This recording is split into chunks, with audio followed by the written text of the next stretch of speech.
Hello, my name's Adrian Goldberg and welcome to the Byline Times podcast. The Byline Times is what the papers don't say, what radio doesn't report and what telly doesn't tell you. This time, is privatisation bad for your health? New findings from a team at Oxford University suggest that it is. Researchers looked at 13 long-term studies from well-off countries, including the UK, to examine what happened before and after public health provision was outsourced.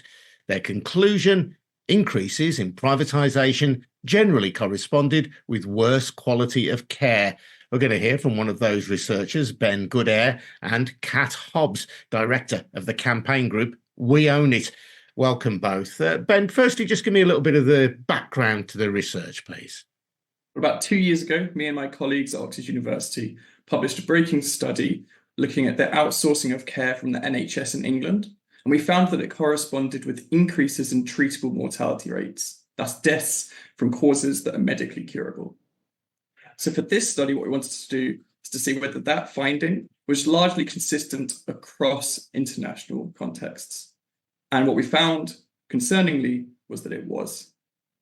Now, I know that you looked at a huge number of pieces of research and decided in the end there were 13, is that right, that actually suited your parameters, whereby you could properly compare apples with apples, as it were, rather than comparing apples with pears in terms of before and after privatisation. So just talk me through that process so we get a better sense of understanding it. So this is a really hard evaluation to make because we can't think of outsourcing as a sort of randomizable treatment. We can't do this in a lab. And so the only way that we can evaluate the impact of privatisation on the NHS is by making observational studies that track changes in outcomes before and after privatisation. We set a few parameters to try and find the best and most robust evidence that we could to include in our study. And those were where we can see changes before and after outsourcing, and where we can compare those changes to areas or hospitals which haven't undergone outsourcing. And as you say, that gave us 13 studies from 8 country contexts.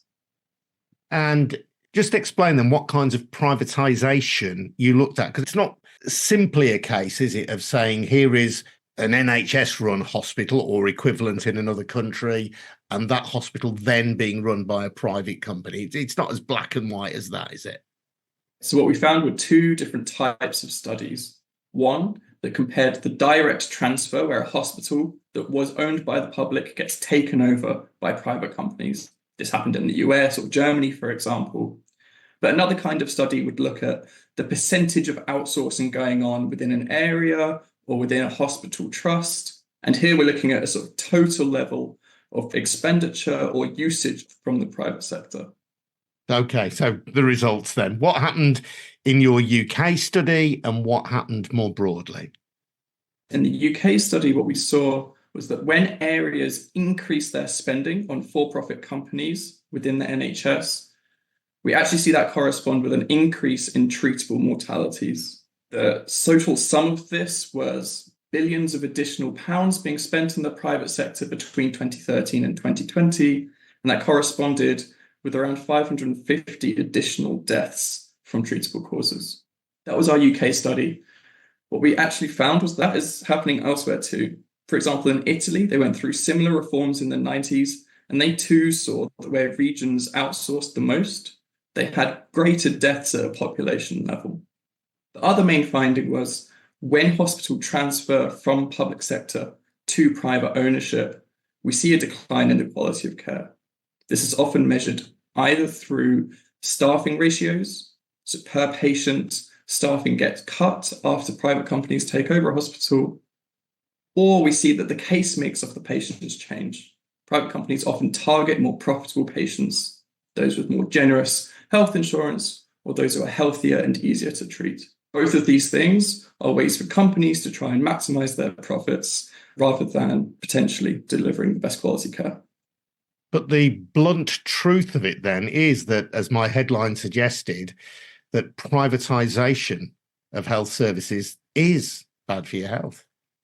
That was the overall question we were trying to ask. Is privatisation good or bad for quality of care? And we came to a relatively stark finding that consistently the evidence suggests privatisation is bad for quality of care, and that the scientific support for further privatisation is just not there. Cat Hobbs, your group, We Own It, campaigns for greater public ownership of public services, and you've campaigned against the outsourcing of health provision. What do you make of Benjamin's findings?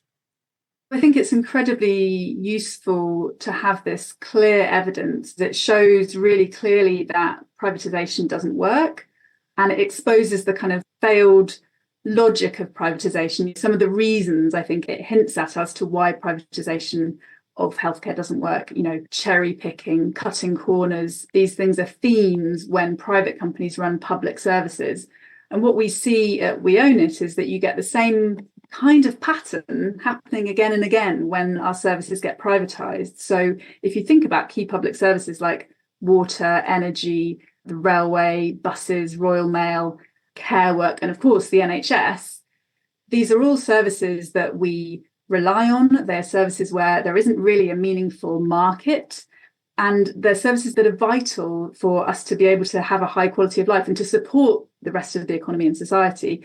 And what happens when you privatise those services, we see again and again, is that we, the public, end up paying more and getting less and getting a worse service. And we also lose out on accountability as well. It gets kind of taken out of our hands. And we see those same kinds of patterns occurring in the NHS. So the research that Ben led on at Oxford University around the unnecessary deaths linked to outsourcing, 557 unnecessary deaths because private companies working in the NHS want to prioritise making a profit. That is their duty to their shareholders. Their duty is not to their patients. So, of course, they're going to try to cut corners where they can. And we saw that with the recent research that's just come out today around, you've said, Ben, fewer cleaning staff available. Why? Because you increase your profits by reducing the number of staff available. And fewer cleaning staff means more infections for patients. And that can be a factor leading to avoidable deaths. So it's really, really clear that it doesn't make sense to have that logic in our health service, which should be about patients front and centre, supported by staff who themselves are supported by proper funding, decent pay, and that leads to the kind of outcomes that we want to see in our country. And Ben, part of your research did look at an outsourcing of cleaning example in the UK. Just talk me through that. One of the studies included in our review compared hospitals that had outsourced their cleaning staff to the private sector versus those that kept them in-house.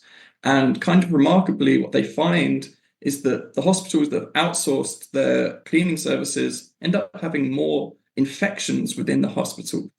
And they dig into that and they see that there are fewer cleaning staff, that their working conditions are they're working longer hours, having less breaks and so on. And so that, as Kat said, is a small way that we can see outsourcing build up into quite impactful outcomes for patients.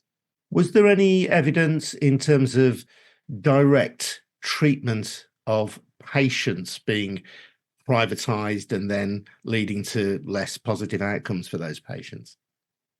It's actually one of the findings of our paper is that one of the gaps in the research is where hospitals convert from public to private, there should be really more research into the kinds of patient outcomes that are then experienced.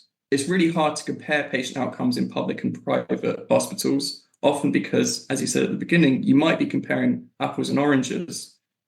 Regardless, that is still a gap in the research. But we know that in the NHS, for example, increasing numbers of certain kinds of operation, hips, knees, and so on, are outsourced to the private sector. What does the research tell us about that?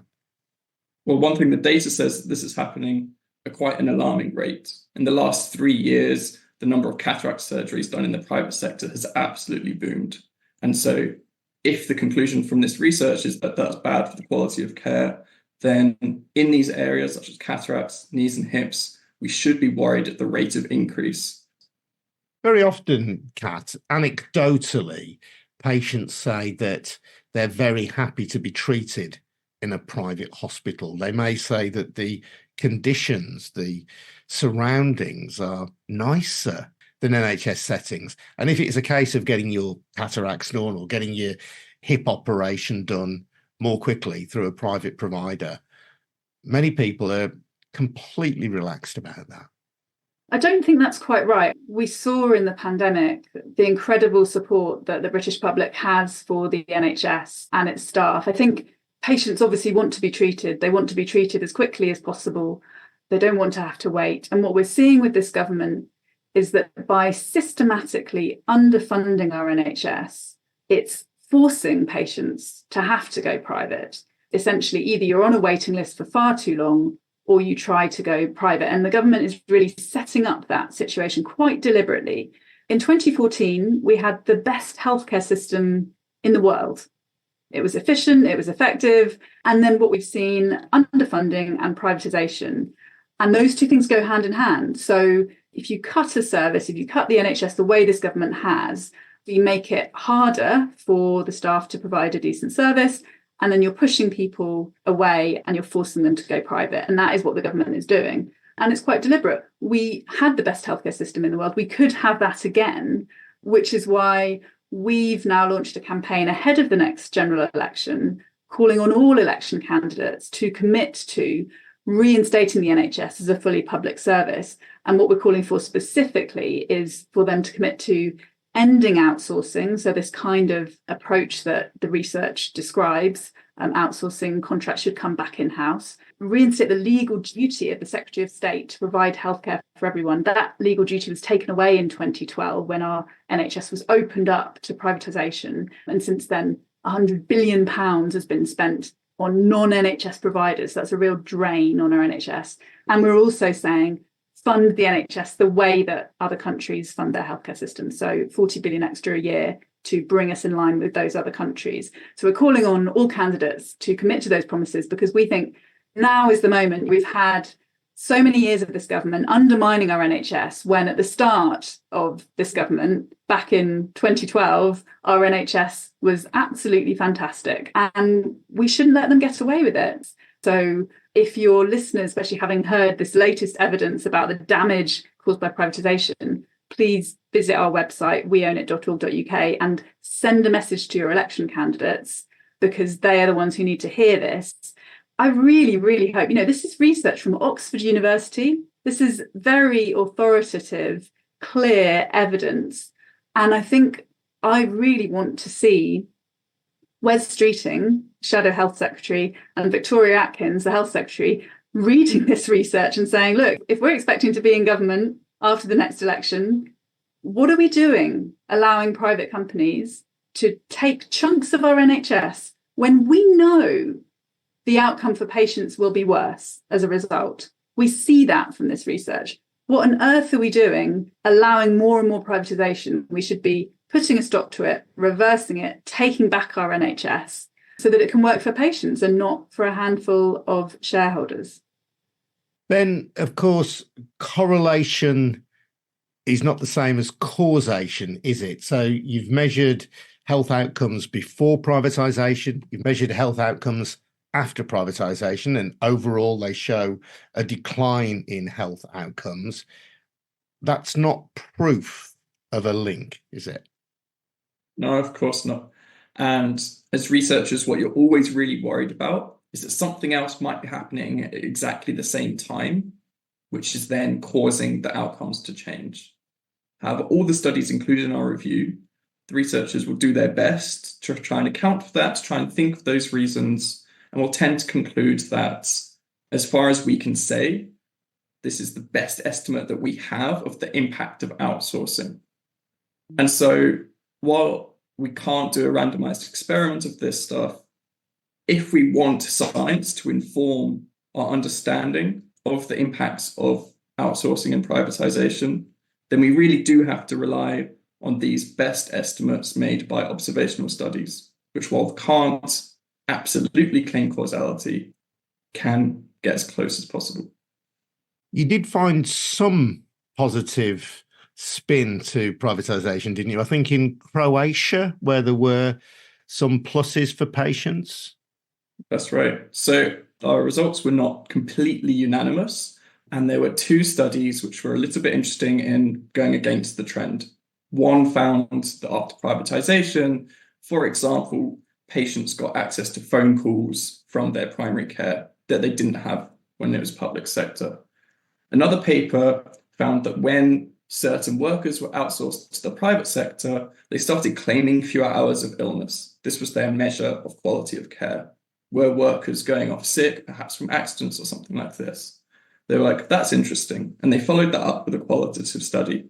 And what they found was actually what might be happening is just an underreporting from the private sector companies relative to the public sector. This is another theme that you see across privatization. When we rely on self-reported data from hospitals, when we outsource those things, we can't always trust it. So that study itself is interesting for both finding something positive, but saying, actually, we don't know that we can trust this finding because the data that we're relying on is reported by private companies that have incentives to underreport it. The arguments used in favour of health service privatisation tend to be increased competition, so the opportunity for customers, i.e. patients, to shop around, a more patient-centred approach, and a more efficient use of resources on the assumption that private companies will manage money and systems better than the NHS. Did the research talk to that? Firstly, we weren't super interested in whether governments can make savings from outsourcing. As a primary research question, we think the most important thing that we should be looking at is quality of care and patient outcomes. This is what we want our health policies to target. One of the things that we did find as a sort of side outcome from the studies was that when privatized, hospitals tend to make more money. And they do that by cutting healthcare workers and by changing the patients that they serve. So it might be the case that a sort of hospital level, hospital managers in countries that privatize their hospitals entirely can start to make more money. That could be one form of efficiency if that is what you're targeting. However, as I said, we thought the most important thing to look at was healthcare quality, patient outcomes, accessibility, equality. And on these measures, it wasn't the case that we very rarely saw any improvements after privatization. I think it's really interesting that the study included the US. That's always, I think, a really important thing to highlight when people in this country try and talk about the benefits of privatization. Look at what's happened in America, look at their healthcare system. They spend far more than we do, and they have much higher mortality rates, many more people dying. People go bankrupt because they get into debt. It's just an absolute disaster of a healthcare system. So it seems to me that we're going down a track that we can already see a very clear example. We don't want to head in that direction. And I think a lot of the reasons that are put forward by people who are often linked to private healthcare lobbyists for why privatization might be a good idea are really bogus. Because actually what you need in the NHS is you need collaboration between experts for the benefit of patients. You don't need false competition of the internal market, which costs around 5 billion a year. You don't need these big corporations, which are all about protecting their contracts and their profits. What you actually need is doctors and nurses and healthcare staff being able to use the best evidence available and innovate within the NHS and collaborate with each other for patient benefit. And actually, the big contracts with companies like Palantir on data, for example, when the NHS gets locked into these contracts, that works against the interests of patients and of doctors trying to improve the service for patients. Yeah, I recommend a podcast we did a few months ago about Palantir's involvement in the NHS. Do look back through our previous episodes to check that out. And to see the current state of the NHS, you look at the recent statistics suggesting that cancer survival rates in Britain are lagging 15 years behind other major nations. Thousands of patients being denied treatments such as chemotherapy and radiotherapy, ageism in the system as well. But Cat, when New Labour came to power in 1997, they were very keen to use the private health system. And in fact, one of the ways in which they worked down the then quite substantial waiting lists was to pay private hospitals to carry out lots of operations, which successfully reduced waiting lists then within the NHS. Even if you don't support private medicine, isn't it sensible in these kinds of moments to tap into the capacity that private healthcare offers? Well, what New Labour did was they funded the NHS much more than is happening right now. But right now, they're not promising the funding that's needed, and they're letting all of these resources drain out to private companies. It's being presented as, we need to buy in this extra capacity from the private sector. But look what happened with the test and trace contract. That was £33 billion going to Serco and co. It was a complete failure. That money could have been put into building up local public health teams. So I think New Labour did some sensible things around this. But what we need to do now is look at the travesty of privatisation in our NHS, back with the PFI contracts and then over the past 10, 12 years, where we've had it opening up to the private sector. We've had all of this money going out to private companies alongside this underfunding. And we're actually still suffering from some of New Labour's mistakes. For example, these private finance initiative contracts where some trusts are in debt to such a degree that they're spending up to 13% of their income just servicing those debts. It's just a really basic but really important point. Where is the profit going to come from? It could be reinvested back into better patient care. And that logic, I think people can see it really clearly across the board. There's been a news this week about Thames Water. Where is Thames Water's profit coming from?